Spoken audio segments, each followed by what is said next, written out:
But the ultimate problem I have here is we're now confronted with this false dichotomy again, where people go on about, well, you know, it's the BNP or Islam, I'm going with the BNP. Right, I'm going to go to France and live there. How's that? How about we have neither? I find it funny that we spend so much time in this country at the moment paranoid about Muslims and, you know, concerned about the BNP. And yet, let's look at the facts. The BNP in the election, best 1 million people. No. Muslims, best estimate is around about 2.25 million. Put them together. So it's 3.5 million. 3.5 million people.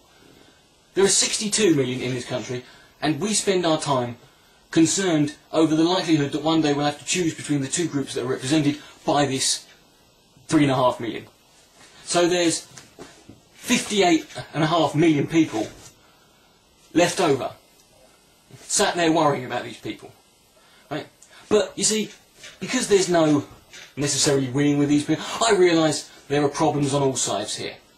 But, you see, this is the great thing about being, you know, a far-left, liberal, linen shirt-wearing, lily-livered, limp-wristed, little piece of fucking mung bean enthusiast eating, illegal immigration-loving, abortion enthusiast like myself, that the right wing are paranoid and fearful of.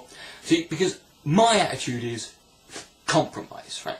You've got to find a compromise, right? You can't just, you know, one group is never going to win against the other. And what annoys me most is it's not so much the Muslim extremists in themselves, and it's not so much the BNP yobbos or the white power skinheads or these National Front fucktards in and of themselves. What annoys me is every time they're in the news for some unfortunate reason, it's completely and utterly counterproductive. Right? You never, for example, you always hear about these two, these two skinhead lads who are out with their bulldog tattoos and their fucking, drain pipes and their Doc Martens, and they're high off their tits on meth and other things, and they've been snorting glue, fresh from the fucking Pritt stick tube, and they go out and they see some guy who's slightly brown, and they beat the living shit out of him and smash his brains out over the floor and kill him, right, in an act of barbaric, blind fury and racial hatred.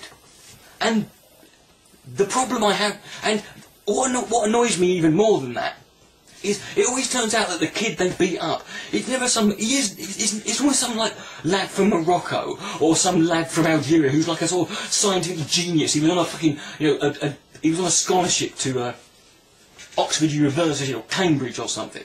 He was in line to fucking, he was working on the cure for cancer. He was this close. It's always someone like that. I wouldn't mind if once in a while these expressions of, instinct and blind prejudice that these people exhibited would happen to someone who it turned out afterwards, oh, it turns out Raj was going to blow up the Houses of Parliament and Canary Wharf. Then you wouldn't mind as much. And the Muslims are even worse, right? Not the Muslims in general, but the jihadi suicide bomber lot, those lot, I mean, what do they want to do? They want to kill the infidel, the white man who wants to destroy Islam, the white man of the West that killed the infidel. So they have these suicide bombing missions. What happens? They attack, where do they attack?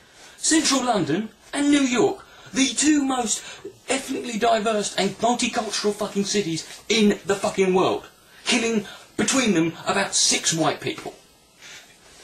What is the fucking point of that? Right? What? So I put my head together. In the meantime, the rest of us, normal people like me, right, we are stuck in the middle, having a deal with these fucking Rottweilers loose off the fucking lead, running around, scaring everyone. But here's an idea. Right? Here's just a compromise. I'm not saying we should do this. In fact, this is just, this isn't even advice. I'm not, it's just a thought I had one day. Right? Why don't all the Muslims in this country who are looking to, suicide bomb at some point, they've got the, they've gone to college, they've got the GMVQ, they're doing it, they're waiting for the opportunity to come along. Why don't all of you just get together? So in one group, so we've got every Muslim suicide bomber in one group, and then you all get on a coach, and then you all travel on a specific date, which just so happens to be the same day that the BNP are having their big annual general meeting, get-together, conference, whatever. So every member of the BNP is in one fucking scout hut in Blackburn, or whatever. And you all travel there, right? And then, whilst they're all in there, mixing and mingling, everyone's in there, all the Muslim suicide bombers run in there, quickly surround them, get in the middle, go shout, Allah Akbar, pull the cord, and... At that one moment, everyone is a winner. The BNP are winners. Why? Because the last thing they saw was Muslims running in, taking over, invading, and killing everyone.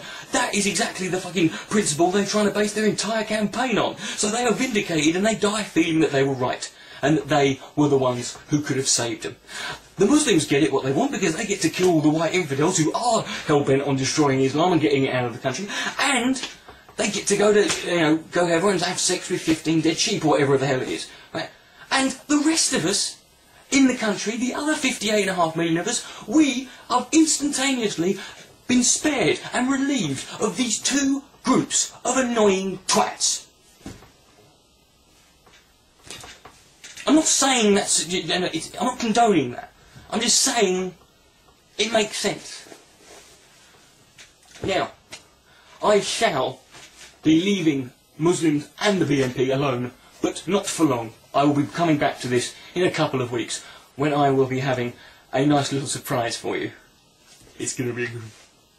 But until then, relax, calm down, there's nothing to be scared of, there's no one trying to kill you, just breathe, and may God bless.